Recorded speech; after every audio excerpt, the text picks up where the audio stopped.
The president touts Bidenomics in the Menominee Valley. We've added more jobs in 2 years than any president has in American history in a 4-year term. While Republicans prepare for the first presidential debate at Fiserv Forum with or without the frontrunner. Ronald Reagan didn't do it, and a lot of other people didn't do it. When you have a big lead, you don't do it. As selection season gets underway, the eyes are on Milwaukee.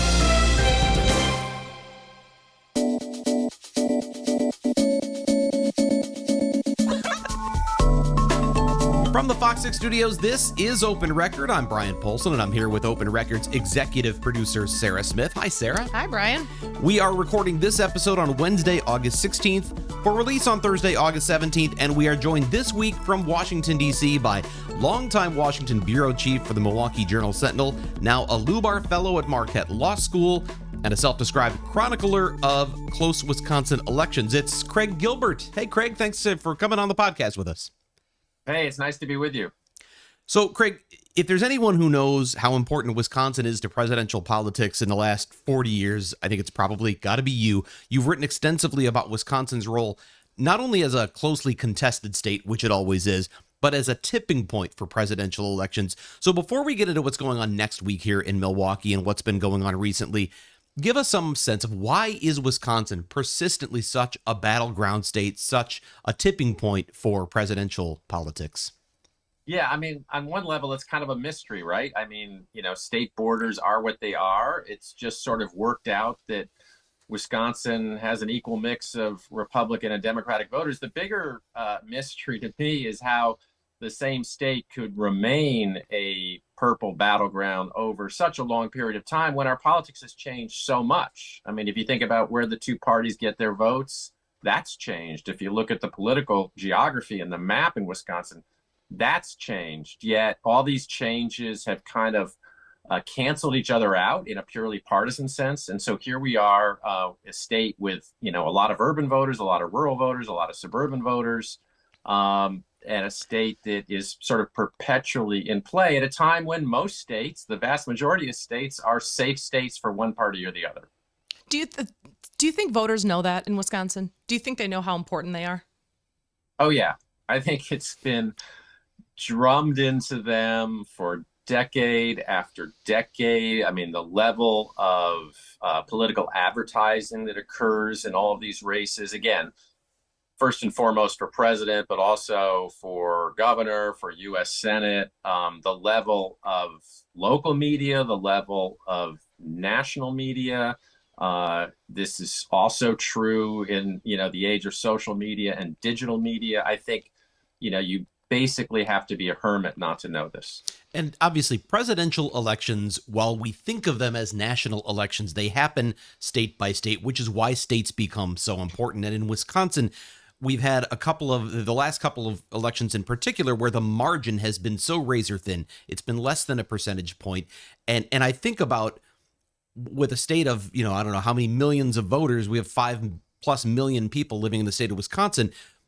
Obviously, that's a small number of people that can be turned one way or the other. Is that why we're seeing so much attention right now? I mean, the Republican National Convention is going to be coming here next year. You had the DNC that was supposed to be here and sort of was, other than the pandemic interference. But there's so much attention on Milwaukee. Is that just of them vying for this razor-thin margin? Yeah, I mean, if you look at, again, the question of where parties put their conventions, they don't always put them in important battleground states. I mean, we've got lots of examples over the years of Democrats and Republicans meeting in states that are not, battlegrounds. But when they want to do it, when there's a battleground reason for locating it, there's a limited number of states that make sense. And again, Wisconsin is probably one of about 5 states that will decide this next presidential election. It used to be the battleground was a lot bigger. When I started doing this, in the late 80s and early 90s, Wisconsin was a battleground state, but it was one of like 15 or 17 battleground states. So the fact that the playing field has narrowed so much, the way our politics has evolved, means that we're on a very short list now. We were on a much longer list a few decades ago. I have to confess something, Craig. I was doing a little research about you yesterday because, and Sarah knows I do this before a lot of podcasts. We have a guest coming on or whatever, or a topic that I need to familiarize myself with. And I was looking back at some videos of you that are on the C-SPAN website dating back to the late 80s. And there was, what really struck me about your experience in reporting on this was a big breaking story that election season about this surprise victory by a guy named Russell Feingold. And it was, this was an unheard of name. And it was, so that really takes you back. Oh yeah. That was one of the craziest, maybe the craziest race in some respects that I've ever covered. If people remember that, it was just a guy who was kind of a nobody in the Democratic field. And it was still at a time when, negative ads on TV were sort of shocking to the sensibilities of voters. And he won. He became a senator because his two Democratic rivals just annihilated each other on TV. And everybody was so shocked that they voted for this guy they, had probably never heard of before. So we're recording this on Wednesday. We're 1 week out from the GOP debate here in Milwaukee. So all these Republicans are going to be coming here for the first presidential debate. Yesterday, Tuesday, President Biden was in Milwaukee. I think I know the answer to this, but do you think it's a coincidence that he was here 8 days prior to this debate? No, not at all. And, people in Wisconsin are going to see a lot more of President Biden between now and November of next year.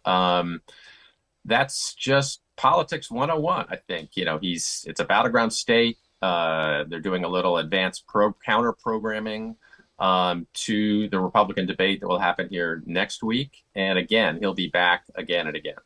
Let's talk about that debate because it is on Wednesday, August 23rd.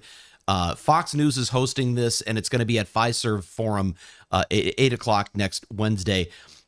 And before we get into that debate, I want to. We have one of our editors here, who editor here of Open Record, brought this up, and he said it's really interesting the format of this because you've got 10,000 people who are going to be, in theory, at Fiserv Forum watching this as an audience. What do you think of the impact of a large audience like that watching a debate? How does that affect how the candidates respond to questions? Sort of the whole atmosphere of a debate versus one that is maybe held in a closed studio for people to watch.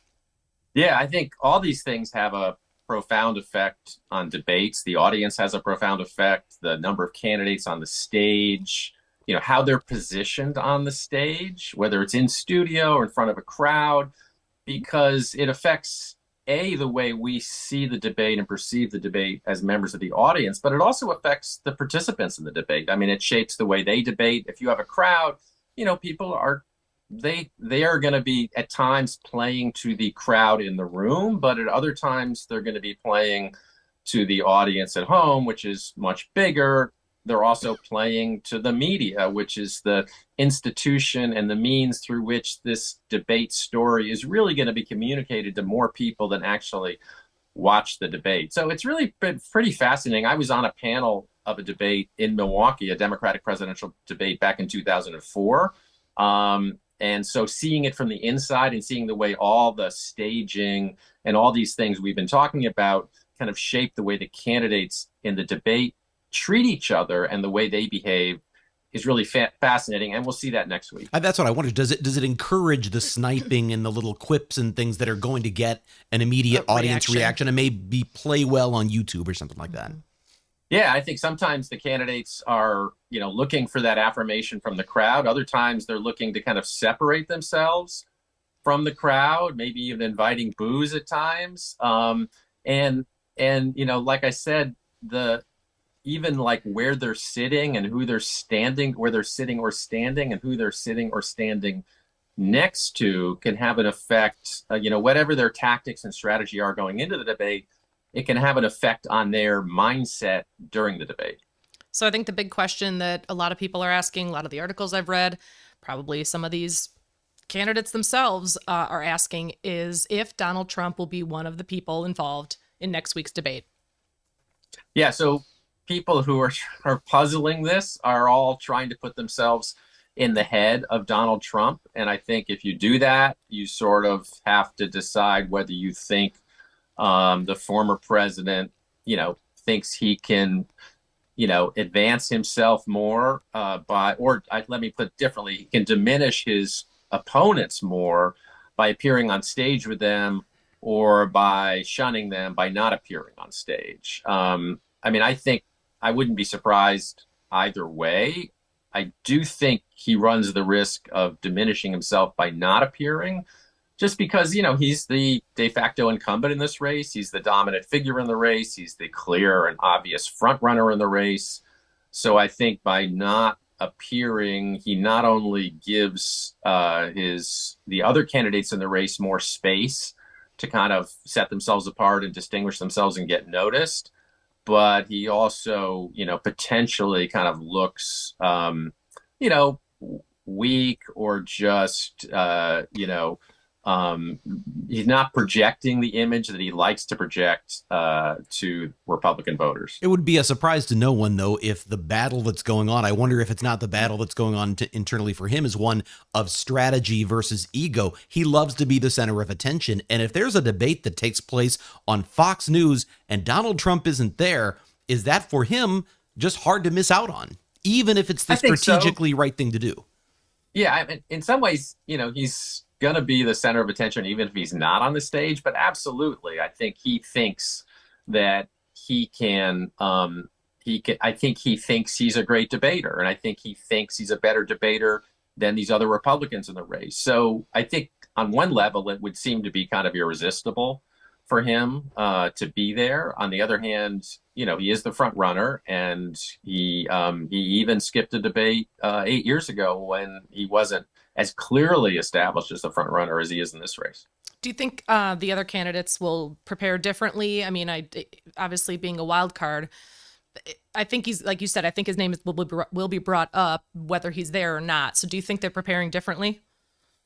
Yeah, I think they have to prepare for two very different kinds of debates. I mean, the other candidates, face a lot of challenges and face a lot of dilemmas. Obviously, if Donald Trump is on the stage, they face the dilemma which has been kind of plaguing them, throughout these early stages of the Republican nominating fight, which is just, can they afford to attack Donald Trump, or can they afford not to attack Donald Trump? It's kind of almost a paralyzing position to be in, given how his dominance and his popularity among Republican voters. On the other hand, if Donald Trump is not on stage, they don't have to worry quite as much about that, and it's really more of how do they position themselves vis-a-vis the other Republicans in the race. I think it does require, two different sets of strategies, and I think they have to prepare for either one. Now, we have a long list of the other candidates that are going to be there. It's not quite as big as it was in 2016 when there was just a huge list of candidates in the Republican primaries. But we have, I think, 7 others that have qualified to be on stage for the debate next week. And obviously the name that we've heard most about is Florida Governor Ron DeSantis. But since his official announcement, he's actually lost quite a bit of support in the polls, and that's been spread out among these other candidates that are coming into the race. In some respects, you look at the numbers, the most recent Marquette Law School polls, and say Donald Trump is running away with this. There's no way any of these others could possibly stand a chance. But if you add up all of the sort of non-Trump people, well, it closes the gap somewhat. Is that really what this is about? Is it about winnowing the field to a single competitor for Donald Trump? And does that one competitor, whether it's Ron DeSantis or Vivek Ramaswamy or whoever it is, do they stand a chance? Or is this a foregone conclusion for Donald Trump? Well, I wouldn't say it's a foregone conclusion. He's in a very powerful and dominant position, I think, and that becomes clear. And I think you're getting at the underlying kind of structure of this race, which is, 2/3 or 3/4 of Republican primary voters, like Donald Trump, have a positive view of Donald Trump. And he's getting, a majority of that majority. And so, the number of Republican voters that don't like him are kind of the voters that are really the most in play, but it's a small group. So if you're competing with Donald Trump for the nomination, you need to try to consolidate that anti-Trump vote within the Republican Party, but that by itself isn't enough, because you still need to kind of win some minority chunk of the pro-Trump voters in the party. You can't do without them. So you have to build a coalition of, quote, anti-Trump and quote, pro-Trump Republicans, which is difficult to do when, you're again faced with the dilemma of whether to attack Trump or not. So that really underscores his dominance. I think the hope and the path for Trump's rivals is that, this is a sequential fight of one primary after another, state by state. And, when the first state, Iowa, votes and the second state, New Hampshire, votes, each time one of those states votes, it changes everything. It changes the field, it changes the dynamics. So you have to think about, what you need to do in the first state to survive in order to get to the second state. Part of obviously a big chunk of what this debate is talking about issues. So what do you think some of the big issues are that these candidates will be asked about on Wednesday? Well, I think they're certainly going to be asked about former President Trump's legal jeopardy. And again, I don't think that's a discussion that's necessarily all that helpful to Trump's rivals, because they don't want to go too far in criticizing him, because most Republican voters have a very negative view of these indictments and the legal system. But they're going to get asked about it, and they're going to have to figure out, how to thread that needle on that question. And then I think beyond that, there are a lot of issues where I think the answers are kind of more obvious, or the strategy is more obvious for Republican candidates when it comes to, talking about President Joe Biden's record, when we're talking about the economy, talking about, foreign policy will be one interesting issue to watch, because there is a component of the Republican Party that, for example, is not all that supportive of the help that we're giving to Ukraine against Russia. So the issues like that, abortion, another issue where even though the party and all these candidates are, quote, are opposed to abortion rights, there are differences in how far they want to go. And we've seen, obviously, that issue being a liability for Republicans in a number of states since the Supreme Court ruling overturning Roe v. Wade. When you think about the non-Trump, the opponents that he faces, the Trump rivals here, there are a couple of ways to measure how they're doing early on. One of them is polling, but polling is only one measure. Another is obviously money. You think of the old investigative reporting tenet, follow the money.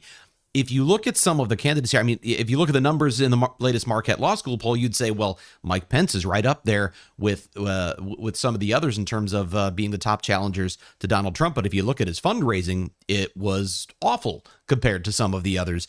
And then I look at someone we haven't heard a whole lot about, South Carolina Senator Tim Scott, and yet he's got a pretty big war chest. So how important is what's in the bank right now to what may happen in the coming months?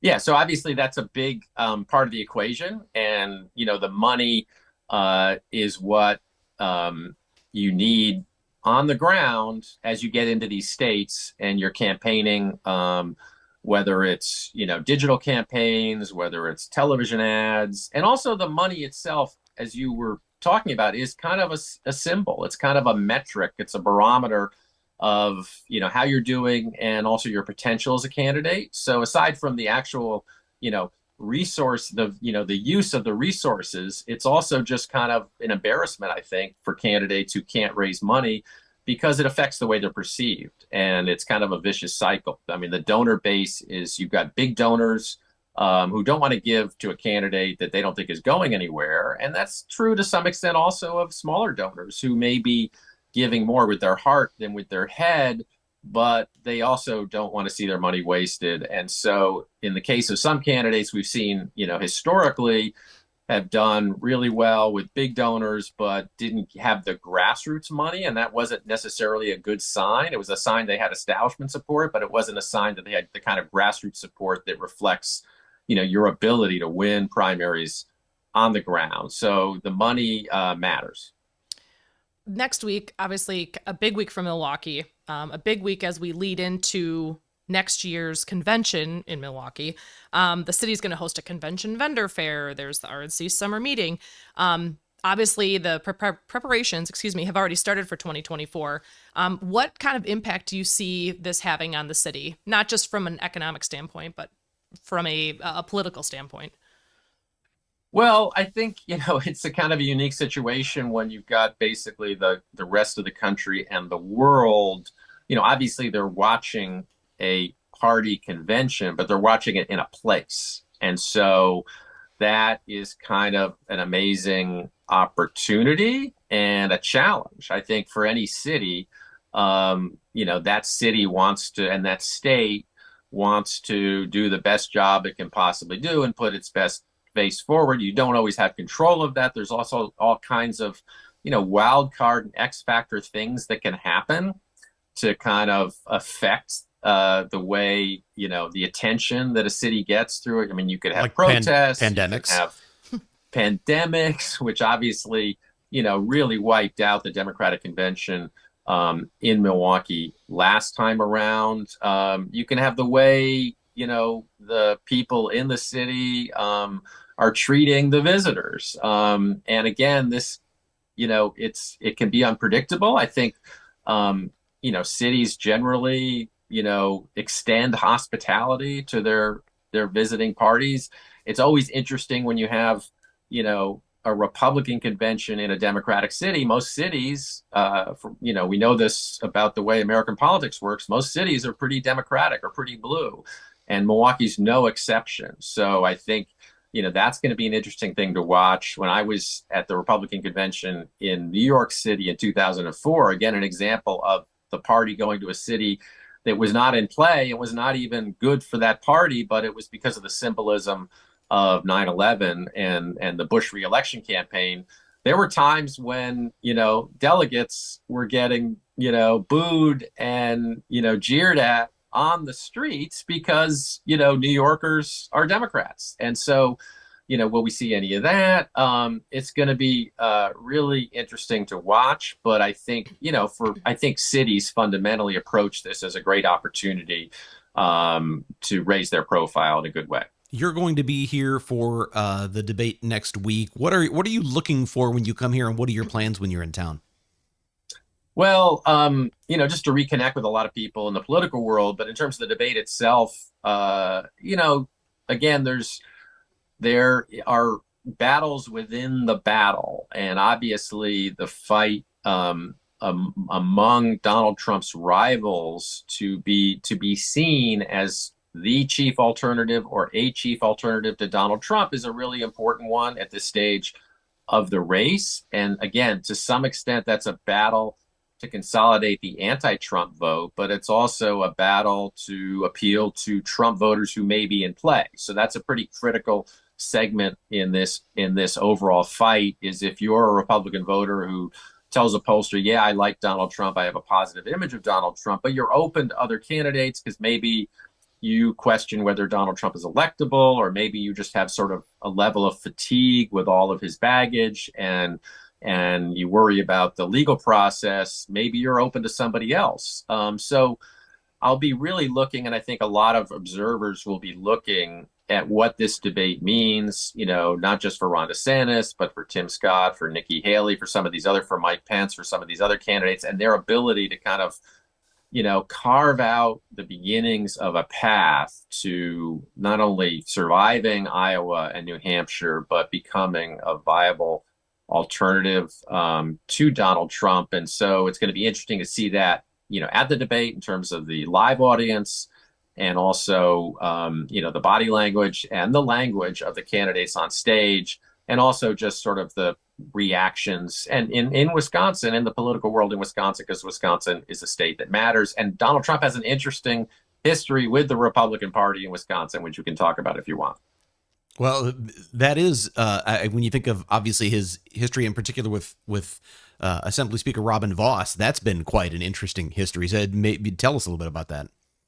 Yeah. So, I mean, if you really, take a step back and look at the big picture, I mean, Wisconsin's legacy in 2016 in the fight for the Republican nomination was it was the last big defeat for Donald Trump on his way to the nomination. Donald Trump was not popular here at that point in the process. He got beat badly by Ted Cruz, and he got beat really badly in the most Republican parts of Wisconsin, in the very Republican suburbs, outer suburbs of Wisconsin. He got shellacked in that primary. And so, Then you had the drama of Donald Trump's relationship with the big Republican names in Wisconsin, Paul Ryan, the House Speaker, Scott Walker, who he kind of drove out of the presidential race, and Reince Priebus, the state party chair, went on to become, and then became national party chair, and then became White House chief of staff. And that's before we even get to Robin Vos, the Speaker of the Assembly, who he's tangled with. So Wisconsin, there are some states where there's been a complete Trump takeover of the Republican Party apparatus, and that is not true of Wisconsin. Wisconsin still has a lot of kind of people who cut their teeth in the party pre-Trump, and who have more complicated relationships with Trump, who are still important figures in the Republican Party in the state. Does that make it awkward at all when, as all of this is going on with the RNC coming? I mean, are there going to be some awkward relationships as all of these party members get together? Sure. I mean, the potential's certainly there. Again, you've had, you have, Paul. I mentioned Paul Ryan, the former House Speaker, who's out of politics, but he's been, going around telling everybody that Donald Trump should not be the party's nominee because he's not electable. And so I think these are the kinds of stories that are natural, angles for journalists covering, whether it's the debate next week or covering the convention when it's in Wisconsin. You've got thousands of journalists, searching for story angles. And one of them is this thing we've been talking about, which is his complicated history in Wisconsin with other Republicans, his complicated relationship with some important Republicans in the state. With that said, he is still, a majority of Republican voters in Wisconsin, view former President Trump favorably. And so he still kind of enjoys that level of popularity, even within the Republican Party, even in Wisconsin. That's a good time for us to go off the record. This is the part of the podcast where we get a little more casual and have a little fun by answering a question for which we have not prepared. And here, as always, to ask that question is Open Records executive producer Sarah Smith. What do you have, Sarah? Oh, boy. Okay, so Craig, I assume you're going to be flying from D.C. to Milwaukee next week. So my question this week is, what is the worst thing someone can eat on an airplane? I have a pretty easy answer right away for that, and that's tuna. Oh, okay. Like a tuna sandwich or a tuna packet or something that's got that, it just pungent permeates. Yeah, because you can't get away from that. But do you ever smell it and get hungry? No, I mean, it's not that I don't like tuna in the right situations, just but not in it a doesn't. confined I don't. space. That's not an odor that makes me go, I'm really craving some tuna right now. No, not at all. Craig. I don't know. It's Wisconsin, so can I say stinky cheese? Oh yeah. Okay, so not like a cheddar, which is fantastic. You're like a Limburger or something, or yeah. Yeah. I remember in the 2004 campaign when John Kerry was campaigning in Wisconsin, his wife Teresa Heinz, who's European, we stopped at this classic Wisconsin venue, which is a cheese store / tavern. Sounds as Wisconsin as it can be. In southern Wisconsin, and she ordered the stinkiest cheese they had, and it was pretty memorable. Pungent. I was gonna say something. The smells are one thing. Like if someone pulls out a sub with onions on it, I love onions, love subs, but maybe not on an airplane. But things that are loud, like crunchy chips or like corn nuts. So you're more disturbed by the sound of the eating. I mean, I guess sometimes the airplane ambient noise kind of drowns them out. But man, if they're right next to you crunching. I would imagine if you work on airplanes, it would be popcorn because of the popcorn falling all over the floor. It's like cleaning up a theater afterwards, and now you've got That's true. kernels of popcorn all over the place. But I don't know. I guess I don't actually fly. You probably fly more than I do, I'm guessing, as someone in D.C. covering politics, Craig. But I don't fly enough. And actually, what I realize more and more now is because planes don't serve the food they used to, it is people bringing their own stuff on. So you are stuck with whatever someone decides is their favorite snack. And if you busted out stinky cheese or tuna next to me, I think I'd have concerns about that. Wait, well, Kale, our chief photographer here, man in the cameras. For me, it's got to be something with olives. So, especially if you're close to them and they have like a plate of olives or something. I don't know why you would have that on the plane. But like the smell of olives, it's I can't take What if it. it's a cocktail with an olive in it? That's okay. Yes, because then you're not really smelling it. But I if guess they have, I never thought of olives as all Having a that. stench. they do. smelly. Really? Olives are smelly, yes. And if they're out, I can smell them.